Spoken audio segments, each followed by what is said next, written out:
A little bit about the Alzheimer's Society of Toronto for those who may not be familiar with the Alzheimer's Society of Toronto. AST for short. We provide information, education, and support to people who are living with dementia, their family and friends, healthcare professionals, and the general public within the M postal code. We service all dementias, and diagnosis is not required to access our programs and services.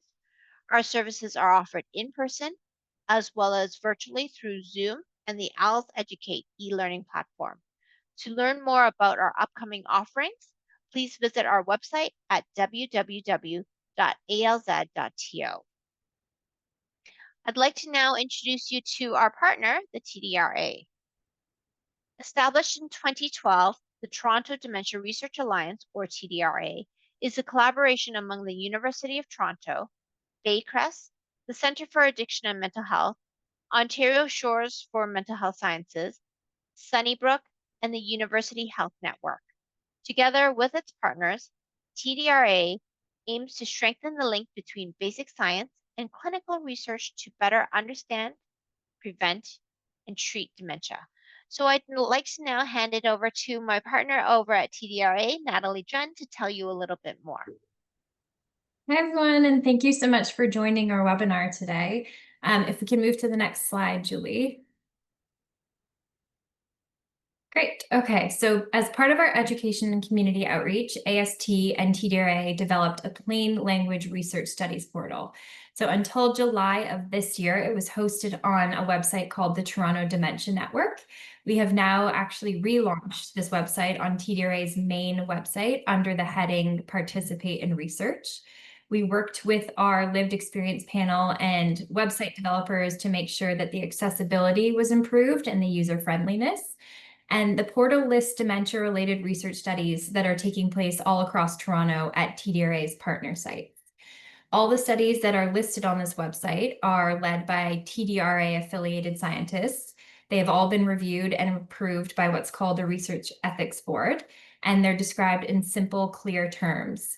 So you can connect directly with the study teams to express interest and learn whether or not you're eligible for the studies that are listed there. There are opportunities for people living with dementia, people with mild cognitive impairment, those at risk for dementia, caregivers and care partners, and healthy volunteers. So for more information, you can visit the website shown here in blue or scan the QR code. I will also share the link in the chat box, which I can do right now. So the link's in the chat as well. So if you'd like to have a look at the website and the studies listed there, you can do so. We can move to the next slide. Okay, so on the website, there are two main pathways. First, you can browse for a study on your own, and when you find one that you're interested in, you can fill out the contact form to be connected with the research team, who will enroll you in the study if it's something you're eligible for. Or at the bottom here in gray, if you're not sure where to start, you can fill out a questionnaire to be matched to a study. And any information you enter anywhere on the website will be securely stored and protected. Okay, next slide. Great. Okay, so this is kind of what the main interface of the website looks like. To find studies, you can use the search bar circled in red. You can type in a keyword like brain stimulation. You can apply filters or do both to narrow your search. You can also use the quick search buttons in the light blue boxes, which group studies by topic. So if you just click on the box, you'll be brought to a list of studies that match what the box was labeled. And then if you're not sure where to start, you can complete a short questionnaire and someone will help match you to a study. So to do this, you click the Match Me to a Study box in green, or scroll to the bottom of the page and click the blue button that says Can't Find a Study You're Interested in. And both of those options will take you to the same questionnaire where you'll fill out some information and then someone from the TDRI team will get in touch with you. So each study summary explains what the study is about, who can participate, where it takes place, and how much time is involved. And again, that's all in clear, easy to understand language. And the study we are discussing today is listed on the portal, so you'll be able to read more and connect directly with the study team there. Okay, so we'll move to the next slide. Okay, so we're lucky to be joined today. We were meant to be joined by Dr. Tawfiq Valiente as well as Dr. Alsawi, but Dr. Valiente isn't here today. So we're joined by one of the co-investigators on the study that will be discussed. So Dr. Alsawi is a neurosurgeon and epilepsy surgery clinical fellow at the University of Toronto. So thank you so much for being here today, and we welcome you to start your presentation. Okay, I'll be sharing my screen.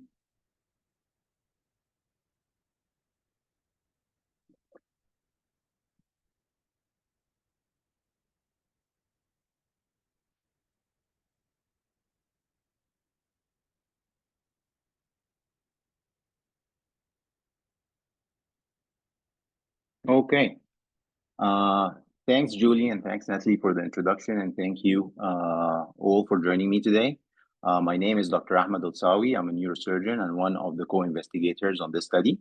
I'm here to share with you a new clinical trial at Toronto Western Hospital where we're looking for people to take part. The treatment we're studying is called deep brain stimulation, or DBS for short. It's exactly what it sounds like, a way to gently send tiny pulses of electricity to specific areas deep inside the brain to help them work better. In this trial, we're focusing on a brain area that hasn't been tested before for Alzheimer's disease. It's called the pedunculopontine nucleus, a bit of a mouthful, so we call it the PPN. This study is a team effort between University Health Network and the Center for Addiction and Mental Health.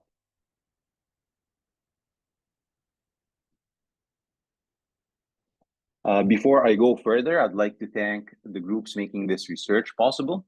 This trial is supported by a proof of concept grant from Brain Canada and the Alzheimer's Society of Canada. We're also received generous support from the Krembil Foundation.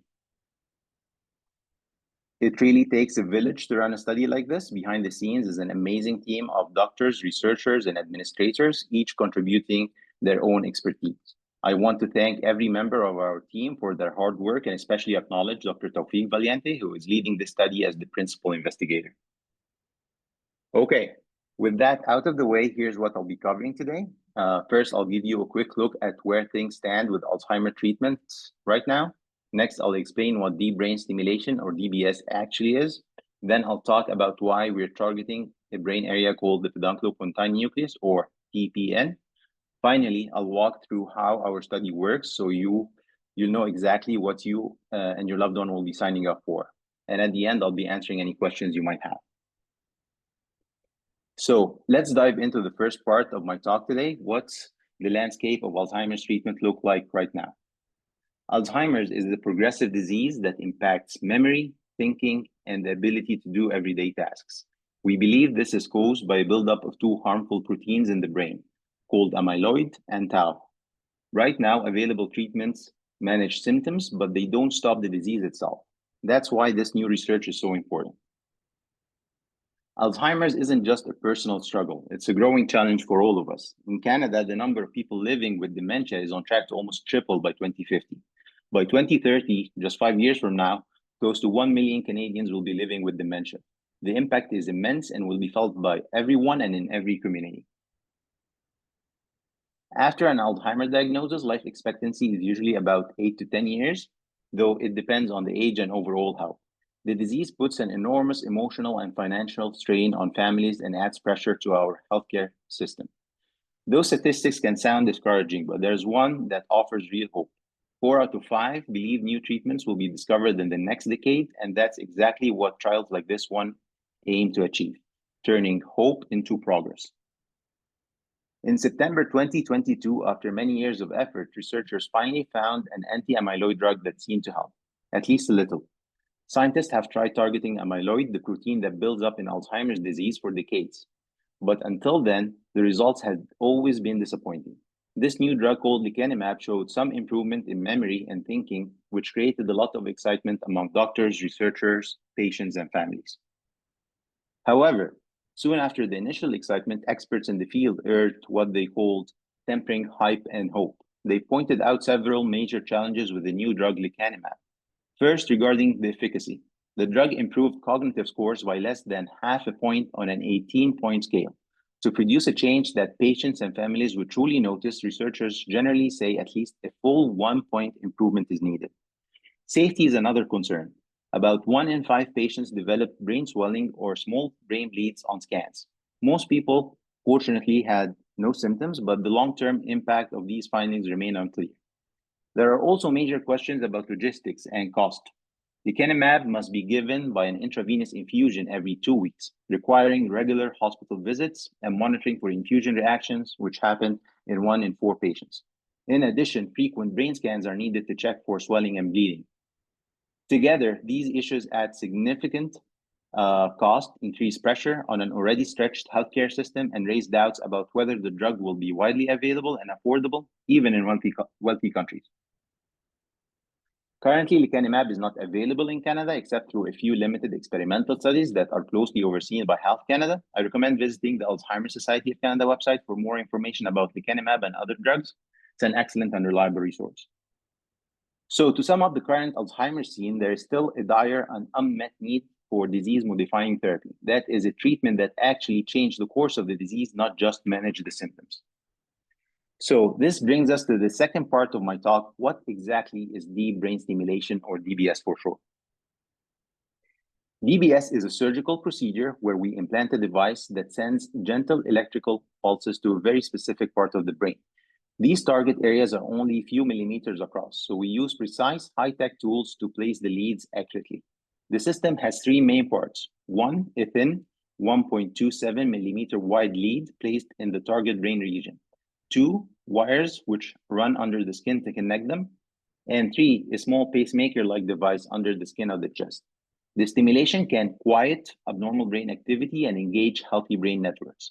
In our study, we're using DBS to target a new brain area to see if it can boost rhythms involved in memory, thinking, and sleep in Alzheimer's patients. And I'll come back to that later in my talk. DBS in its current form has been used since the 80s, although electrical brain stimulation in general dates back much further, almost a century ago. Over the years, DBS has been refined and improved, becoming a precise and safe treatment for conditions like Parkinson's, epilepsy, and OCD.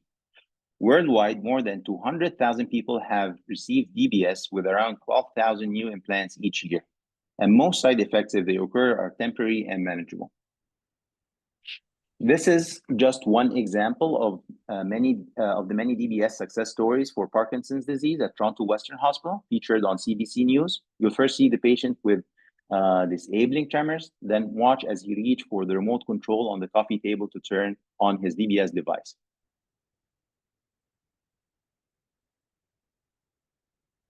And just like that, the tremors stop instantly. It's one of the most rewarding procedures in neurosurgery, both for patients and for those of us who get to provide this treatment. So, what does DBS surgery involve? First, we make a small incision in the scalp and create an opening in the skull about the size of a loonie. Then, using carefully planned trajectory and highly sophisticated precise tools, we guide the lead into the exact brain area we're targeting. After the leads are secured in place, we tunnel the extension wires under the skin into a second incision in the chest. There, we create a small pocket under the skin to place a pacemaker. This pacemaker sends gentle electrical impulses in a controlled and adjustable way through the extension wires and leads to the targeted brain area. In our study, this area is called the pedunculopontine nucleus, or PPN. So why do we think targeting the PPN might help people with Alzheimer's disease? In the illustration on the right, the PPN is that small green spot. It's like a control center for brain rhythms that can drive attention, memory, thinking, and sleep. And here's what's striking is the very first place where harmful proteins build up in Alzheimer's, even before the symptoms appear, before then spreading to other brain areas.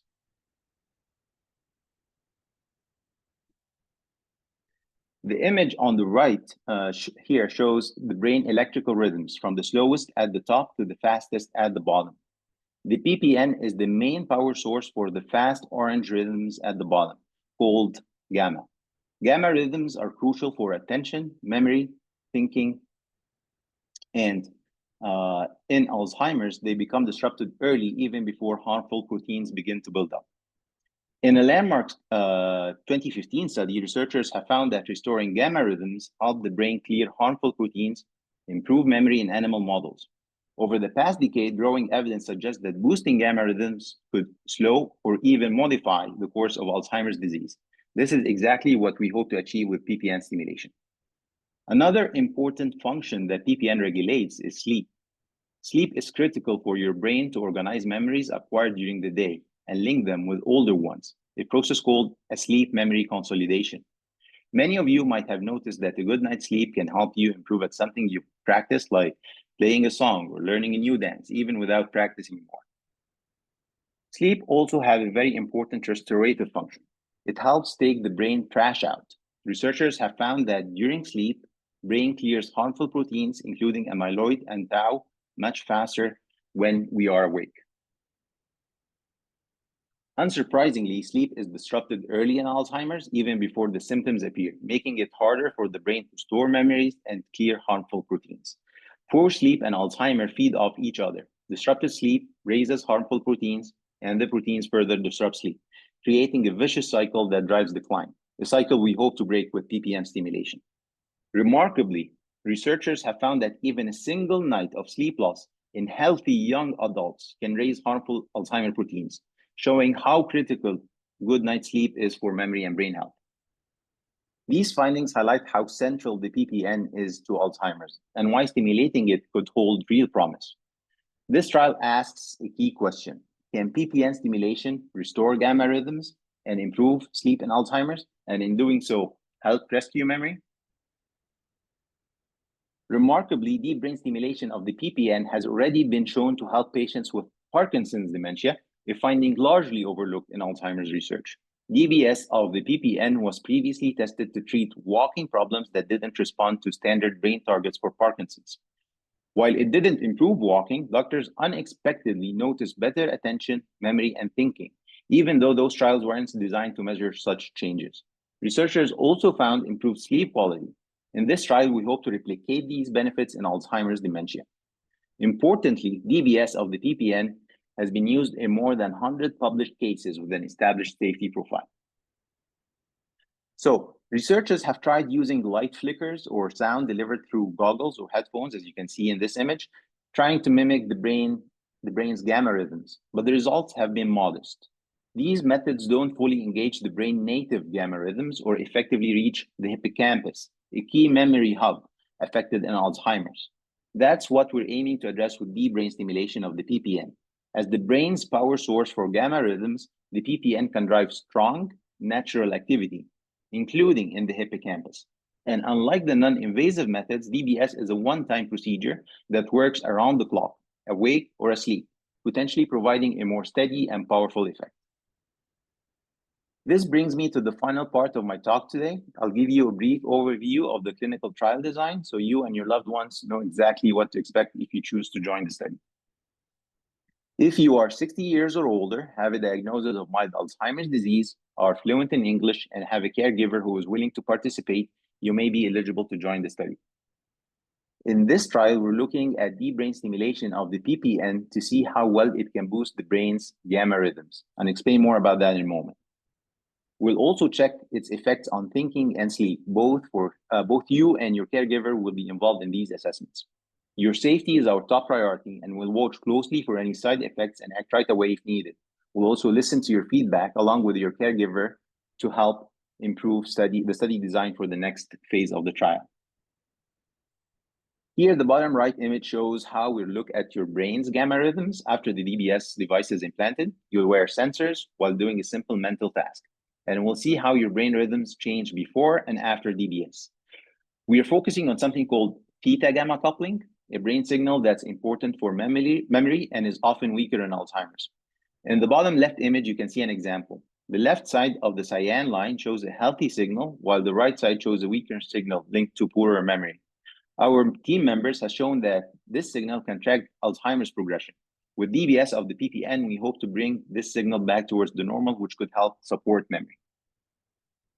If you choose to join the study, we'll first make sure you meet the eligibility criteria. If you do, We'll enroll you and start with some baseline tests so we can track your progress after DBS. Next, we'll schedule the surgery to implant the device. You'll usually go home the next day and get back to your normal routine within a few weeks. About a month later, we'll turn on the device and adjust the settings to get the most benefit while avoiding side effects. Any side effects are temporary and can be reversed right away. After that, we'll see you for follow-up visits every 3 months until the study ends at 12 months. At that point, we'll talk with you about whether you want to continue, turn off, or remove the device based on your experience. So to sum up today's talk, we're testing deep brain stimulation of the PPN as a new way to treat early Alzheimer's disease. Why the PPN? It's one of the very first brain regions affected in Alzheimer's, and it's also the control hub for gamma rhythms and sleep. Why does that matter? Gamma rhythms and healthy sleep are vital for memory, attention, and clear thinking, and they are disrupted long before symptoms appear. In animal studies, restoring gamma rhythms cleared toxic Alzheimer proteins and rescued memory. And in people with Parkinson's dementia, PPN stimulation has already improved both memory and sleep. So the question this trial is asking is simple but profound. Can we bring those same benefits to people with Alzheimer's? So thank you all for joining me today. Our trial is currently enrolling patients. If you or your loved one might be interested in participating, please reach out to us using the study email on the screen, and we'll walk you through the process and answer any questions you'll have. I'm happy to take questions now.